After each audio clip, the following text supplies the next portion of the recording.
Why is the sky blue? It's the quintessential kid question, right up there with why do we have to eat vegetables? Or are we there yet?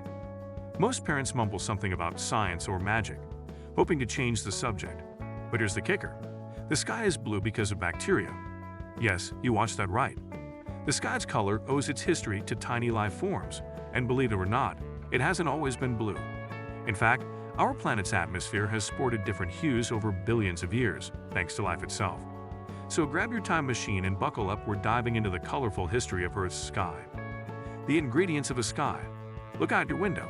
Whatever shade of blue, gray, or smoggy haze greets you depends on two key ingredients: the sun, our dependable light source, and the atmosphere, basically the giant bubble of air between you and the universe. Today, that bubble is made up of about 78% nitrogen and 21% oxygen. The remaining 1% is a cocktail of argon, carbon dioxide, methane, and other trace gases that don't get nearly enough credit.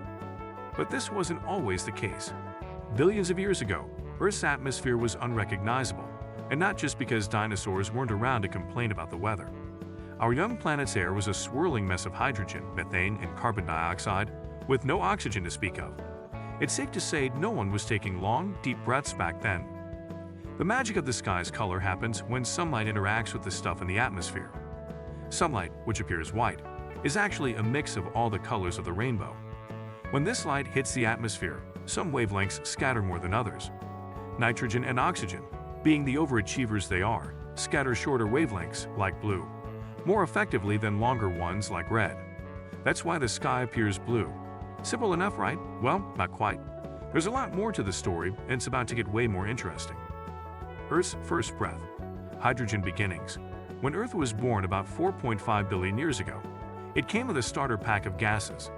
This first atmosphere was mostly hydrogen, the lightest element in the universe. But hydrogen isn't great at sticking around, especially when a young and rowdy sun is blasting solar radiation like a cosmic blowtorch. Add in a potential collision with a rogue protoplanet, and Earth's hydrogen-rich atmosphere was blown to smithereens. The planet was left naked and gasless, like a sad, rocky orphan. To recover, Earth started venting gases from its interior through volcanic eruptions. This second atmosphere was a smoky mix of nitrogen, carbon dioxide, and water vapor. There was no oxygen yet, and the air was thick enough to make modern smog look like a gentle mist. If you could hop in a time machine and visit, the sky would look perpetually overcast, with a weird grayish-green tint, and twilight.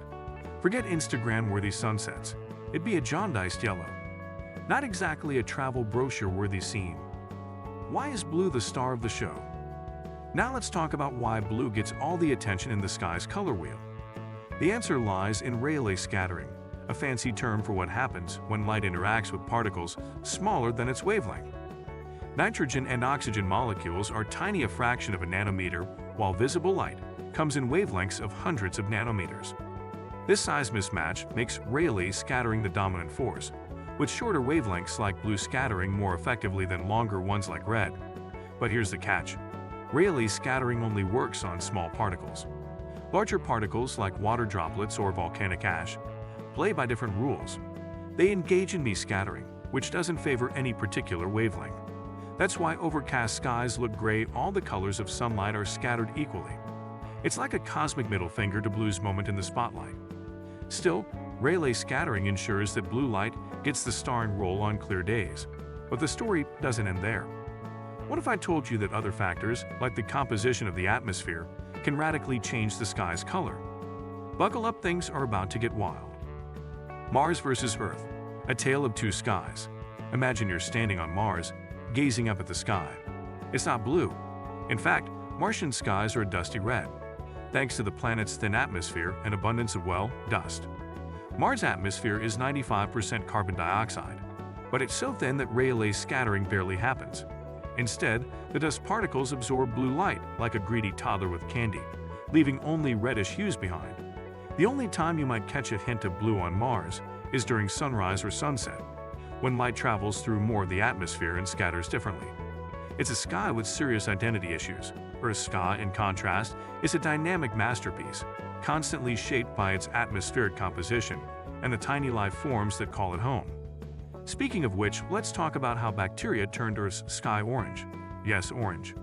From blue to orange. Earth's first big makeover. Around 3.7 billion years ago, Earth's sky underwent a dramatic transformation, shifting from a murky gray to an unexpected shade of orange. The culprits? Methanogenic bacteria, tiny microbes that churned out methane as a byproduct of their microscopic lives. As methane accumulated in the atmosphere, sunlight broke it apart into smaller pieces. These fragments then reacted with other molecules to form haze, a thick orangish layer that absorbed blue light and left the sky looking like the backdrop of a dystopian sci-fi movie. To see a similar effect today, look at Saturn's moon Titan.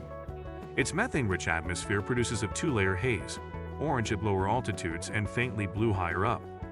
Early Earth's atmosphere was like Titan's moody twin, with an orange hue dominating the daylight hours.